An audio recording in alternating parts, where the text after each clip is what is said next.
Hi all, ఈ mini vlog వచ్చేసి what I eat in a day. యాక్చువల్గా చాలా రోజులైంది ఇన్ఫ్యూజ్డ్ వాటర్స్ తీసుకోక.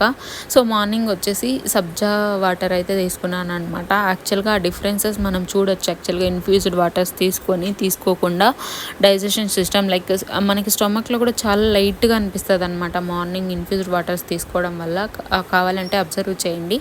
సో ఇన్ఫ్యూజ్డ్ వాటరు, నెక్స్ట్ వచ్చేసి బాదాము, ఇంకా బ్రేక్ఫాస్ట్కి వచ్చేసి మై ఫేవరెట్ కొత్తిమీర చట్నీ అండ్ దోశ చేసుకున్నాను అనమాట. దోశలో లైట్గా కొత్తిమీర చట్నీ చేసుకున్నప్పుడు పుదీనా టమోటా చట్నీ చేసుకున్నప్పుడు లైట్గా ఆనియన్స్ కొత్తిమీర వేసుకోండి. మధ్యలో ఆనియన్స్ తగులుతూ ఆ చట్నీ కాంబినేషన్లో చాలా చాలా బాగుంటుంది. నెక్స్ట్ ఆఫ్టర్నూన్ లంచ్కి వచ్చేసి white rice, rajma masala curry. Rajma కూడా హెల్త్కి చాలా బెనిఫిట్స్ ఉంటుంది. నెక్స్ట్ ఇక్కడ వచ్చేసి గోంగూర ప్రాన్స్ పిక్కలు. నేను వచ్చేసి ఫార్మ్స్ అండ్ ఫుడ్ దగ్గర తీసుకున్నాము, దాని రివ్యూ కూడా చెప్పాను. ఈవినింగ్ స్నాక్స్కి వచ్చేసి పుల్లుంటలు అండ్ ఒక ఐస్ క్రీమ్